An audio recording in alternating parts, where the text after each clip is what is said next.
KaraokeBooks. The Three Musketeers. Alexandre Dumas. Translated by William Robson. Chapter 39. A Vision. At 4 o'clock the four friends were all assembled with Athos. Their anxiety about their outfits had all disappeared, and each countenance only preserved the expression of its own secret disquiet, for behind all present happiness is concealed a fear for the future. Suddenly Planchet entered, bringing 2 letters for D'Artagnan. The one was a little billet, genteelly folded, with a pretty seal in green wax on which was impressed a dove bearing a green branch. The other was a large square epistle, resplendent with the terrible arms of His Eminence the Cardinal Duke. At the sight of the little letter the heart of D'Artagnan bounded, for he believed he recognized the handwriting, and although he had seen that writing but once, the memory of it remained at the bottom of his heart. He therefore seized the little epistle, and opened it eagerly. "B," said the letter, "on Thursday next, at from 6 to 7 o'clock in the evening, on the road to Chaillot, and look carefully into the carriages that pass. But if you have any consideration for your own life or that of those who love you, do not speak a single word.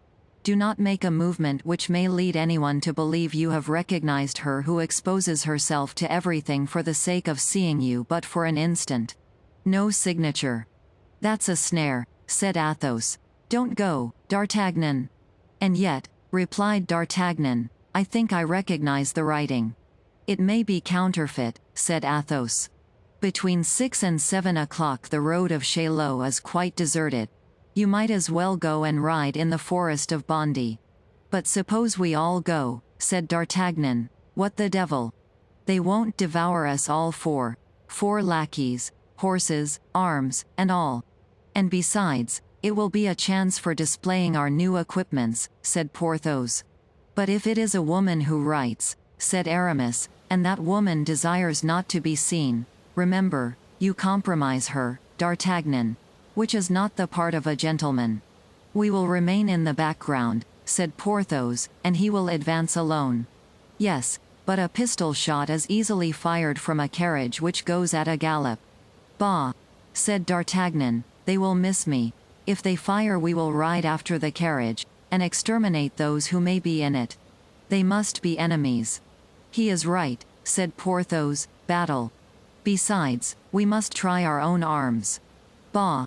Let us enjoy that pleasure," said Aramis, with his mild and careless manner. "As you please," said Athos. "Gentlemen," said D'Artagnan, "it is 4:30, and we have scarcely time to be on the road of Chaillot by 6. Besides, if we go out too late, nobody will see us," said Porthos, "and that will be a pity. Let us get ready, gentlemen." "But this second letter," said Athos, "you forget that. It appears to me, however, that the seal denotes that it deserves to be opened. For my part, I declare, D'Artagnan, I think it of much more consequence than the little piece of waste paper you have so cunningly slipped into your bosom." D'Artagnan blushed. "Well," said he, "let us see, gentlemen, what are His Eminence's commands," and D'Artagnan unsealed the letter and read. "M. D'Artagnan, of the King's Guards, Company Dessessart, is expected at the Palais Cardinal this evening, at 8 o'clock. La Houdinière, Captain of the Guards."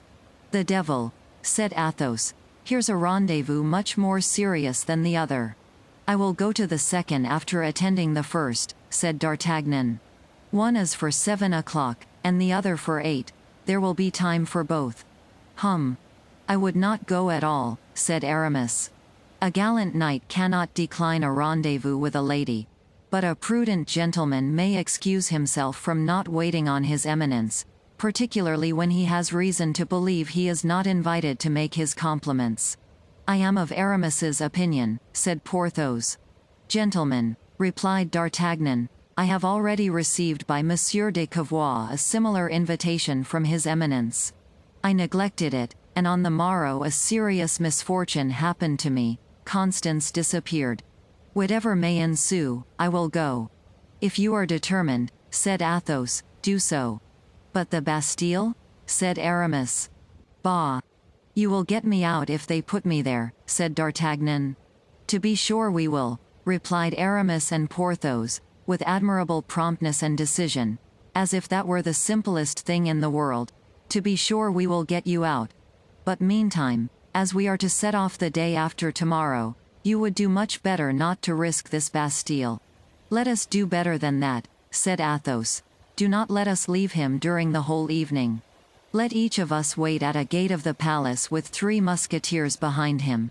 If we see a close carriage, at all suspicious in appearance, come out, let us fall upon it.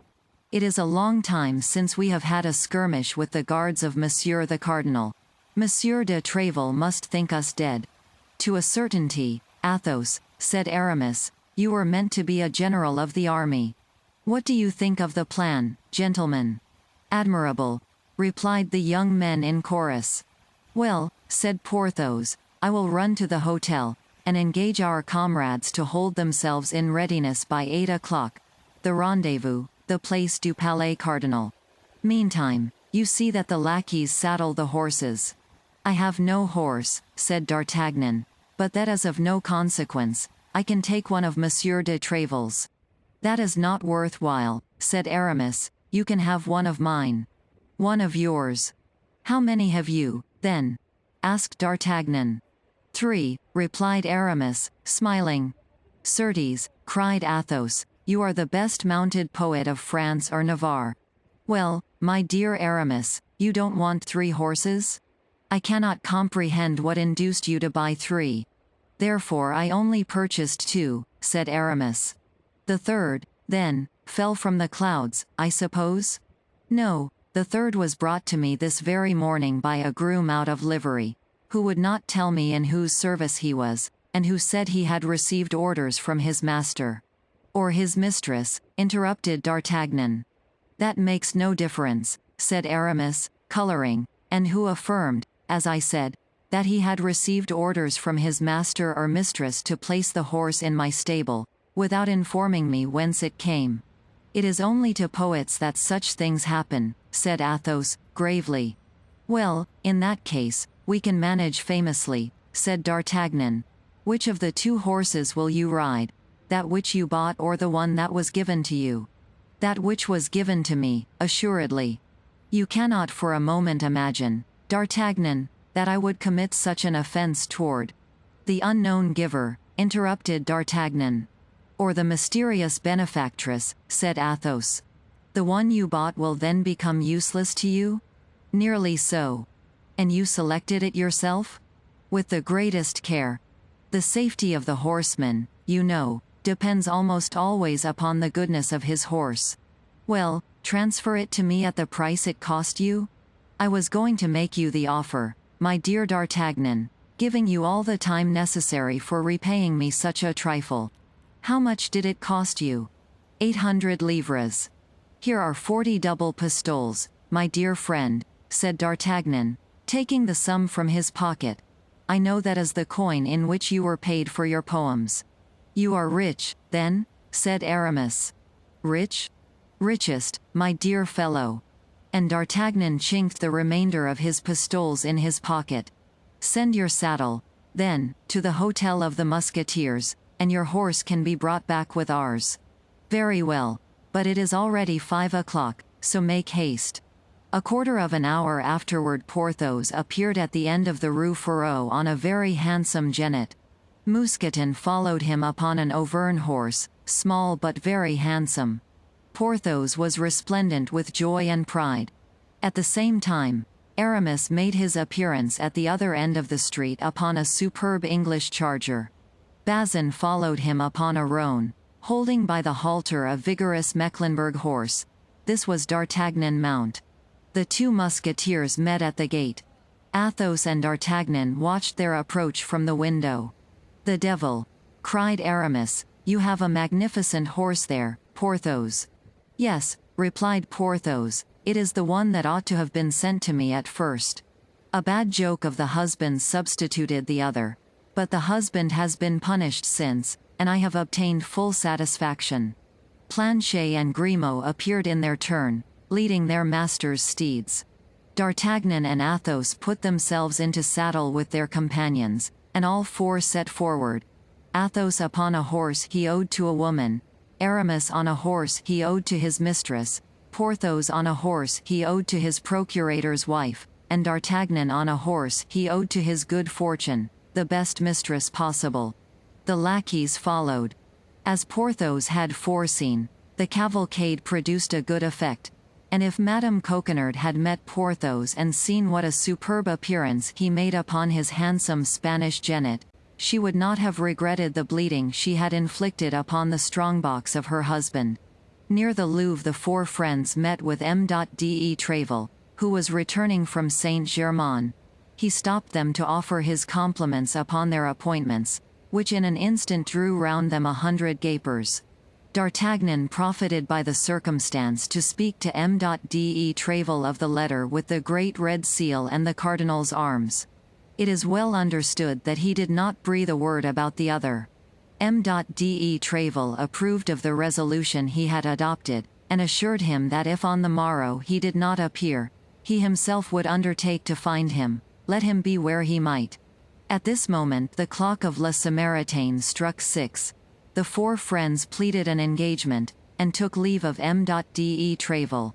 A short gallop brought them to the road of Chaillot.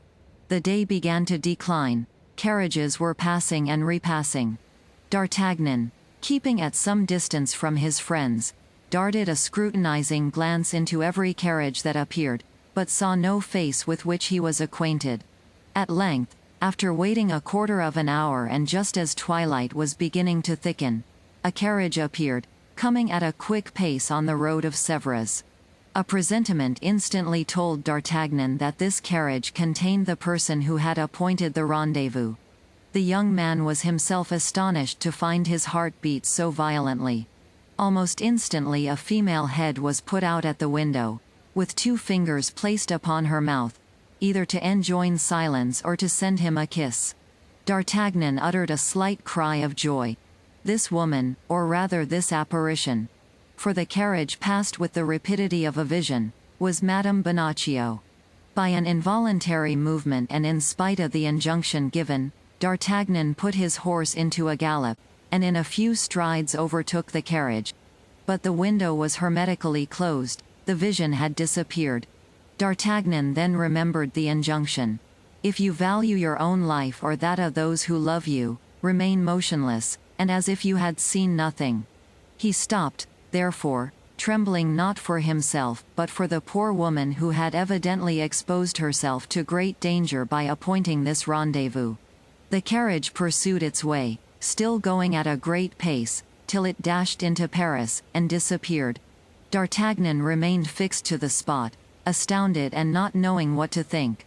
If it was Madame Bonacieux and if she was returning to Paris, why this fugitive rendezvous? Why this simple exchange of a glance? Why this lost kiss? If, on the other side, it was not she, which was still quite possible, for the little light that remained rendered a mistake easy, might it not be the commencement of some plot against him through the allurement of this woman, for whom his love was known? His 3 companions joined him. All had plainly seen a woman's head appear at the window, but none of them, except Athos, knew Madame Bonacieux. The opinion of Athos was that it was indeed she. But less preoccupied by that pretty face than D'Artagnan, he had fancied he saw a second head, a man's head, inside the carriage. If that be the case, said D'Artagnan, they are doubtless transporting her from one prison to another. But what can they intend to do with the poor creature, and how shall I ever meet her again?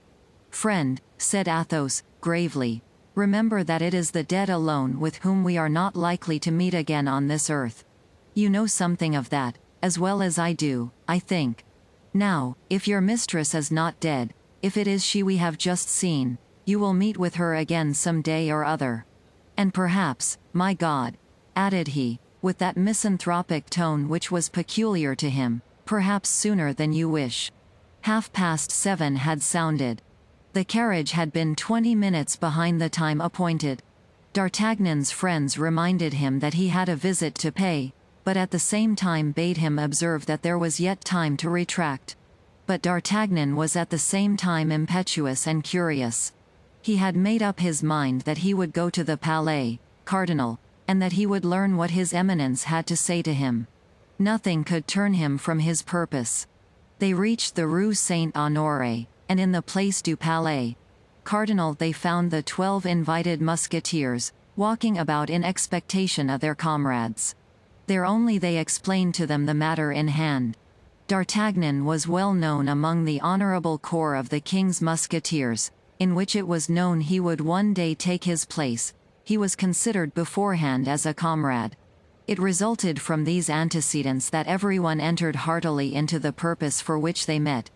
Besides, it would not be unlikely that they would have an opportunity of playing either the cardinal or his people an ill turn, and for such expeditions these worthy gentlemen were always ready. Athos divided them into 3 groups, assumed the command of one, gave the second to Aramis, and the third to Porthos, and then each group went and took their watch near an entrance. D'Artagnan, on his part, entered boldly at the principal gate. Although he felt himself ably supported, the young man was not without a little uneasiness as he ascended the great staircase, step by step. His conduct toward Milady bore a strong resemblance to treachery, and he was very suspicious of the political relations which existed between that woman and the cardinal.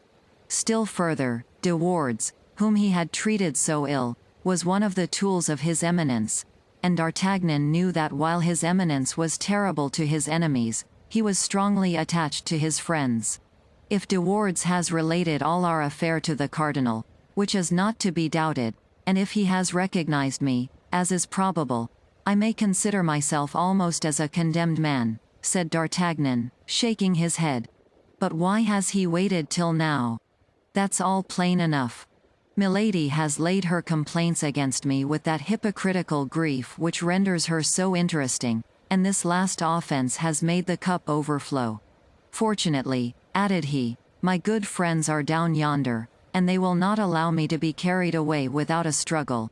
Nevertheless, Monsieur de Tréville's company of musketeers alone cannot maintain a war against the cardinal, who disposes of the forces of all France, and before whom the queen is without power and the king without will. D'Artagnan, my friend, you are brave, you are prudent, you have excellent qualities, but the women will ruin you. He came to this melancholy conclusion as he entered the antechamber. He placed his letter in the hands of the usher on duty, who led him into the waiting room and passed on into the interior of the palace.